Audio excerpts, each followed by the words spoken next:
Hey friends, কি খবৰ আপোনালোকৰ? আশা কৰিছোঁ আপোনালোক সকলোৱে ভালে আছে আৰু মোৰ চেনেলটোক ইমান মৰম দিয়াৰ বাবে আপোনালোকক অশেষ ধন্যবাদ আৰু সেইকাৰণে মই আজি আপোনালোকলৈ আৰু এটা নতুন ৰেচিপি লৈ আহিছোঁ আৰু সেই ৰেচিপিটো হৈছে পনীৰ কোৰমা। তো আহক চাওঁ পনীৰ কোৰমা বনাবৰ কাৰণে কি কি লাগিব। প্ৰথমতে মই লৈছোঁ পনীৰ 250 গ্ৰামছ, তাৰপিছত লৈছোঁ 4টামান পিঁয়াজ মই কাটি লৈছোঁ, লগত লৈছোঁ কেঁচা জলকীয়া, তাৰ লগত লৈছোঁ নহৰু কেইফুটমান আৰু তাৰ লগত লৈছোঁ মই আদা। তাৰপিছত লৈছোঁ মই ৰিফাইন তেল, লগত লৈছোঁ মই কাছুৰি মেথি আৰু তাৰ লগত লৈছোঁ মগজ আৰু দৈ লৈছোঁ আৰু লগত লৈছোঁ চেনি অকণমান চেনিৰ প্ৰয়োজন হ'ব আৰু লগত একাপ গাখীৰ আৰু লগত লৈছোঁ গোটা গৰম মছলা, তেজপাত এটা, লং দুটামান, ইলাচি দুটামান আৰু লগত এটা ডালচেনি আৰু মই লৈছোঁ ঘিৰ পেকেট এটা, যিটো মই লাষ্টত তড়কা লগাবৰ কাৰণে ইউজ কৰিম। গতিকে এতিয়া প্ৰথমতে মই গেছত কেৰাহীটো বহাই দিলোঁ, কেৰাহী গৰম হৈছে, তাত দিলোঁ মই অলপমান ৰিফাইন তেল আৰু ৰিফাইন তেলত মই কাটি থোৱা পিঁয়াজখিনি দি দিলোঁ, তাৰ লগত দিলোঁ যিখিনি জলকীয়া মই লৈছিলোঁ কেঁচা জলকীয়াকেইটা দি দিলোঁ, তাৰ লগত দিলোঁ 8-10 ফুট নহৰু, তাৰ লগত দিলোঁ আদা আৰু যিখিনি মগজ মই থৈছিলোঁ বাটিত সেই মগজখিনি দিলোঁ।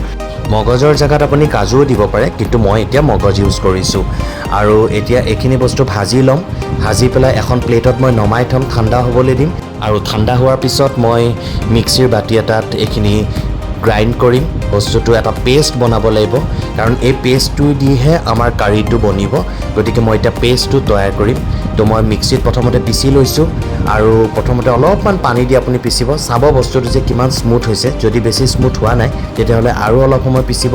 এতিয়া চাওক মোৰ পেষ্টটো খুব বেছি স্মুথ হৈ গৈছে আৰু এতিয়া মই কেৰাহীত তেল দিলোঁ, কেৰাহীটো গৰম হৈছে আৰু এতিয়া মই পনীৰখিনি ফ্ৰাই কৰি ল'ম আৰু পনীৰখিনি আপুনি ফ্ৰাই নকৰাকৈও দিব পাৰে, সেইটো আপোনাৰ ইচ্ছা, কিন্তু পনীৰ ফ্ৰাই কৰি দিলে মই অকণমান ভাল পাওঁ, তো সেইকাৰণে মই পনীৰটো ফ্ৰাই কৰি ল'লোঁ।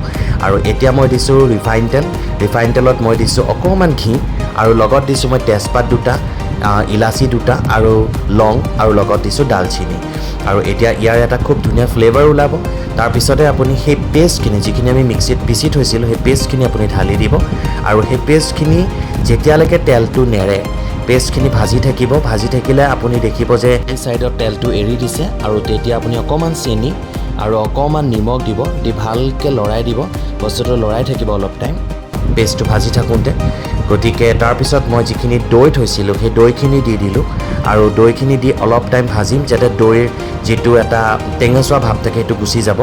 তাৰপিছত মই দিলোঁ অকণমান গাখীৰ, কাপত মই গাখীৰ থৈছিলোঁ সেই গাখীৰখিনি দি দিলোঁ আৰু গাখীৰখিনি দি পেলাই মই এতিয়া পানী ঢালি দিলোঁ, দি পেলাই পানী ঢালি মই অলপ সময় সিজিব দিম। তাৰপিছত মই পনীৰখিনি ঢালি দিলোঁ, আপোনালোকে দেখিছে মই পনীৰখিনি ঢালি দিলোঁ আৰু লগত যিখিনি গাখীৰ বাকি থৈছিলোঁ সেই গাখীৰখিনি মই দি দিলোঁ আৰু এতিয়া মই ইয়াত কাছুৰি মেথি দিম।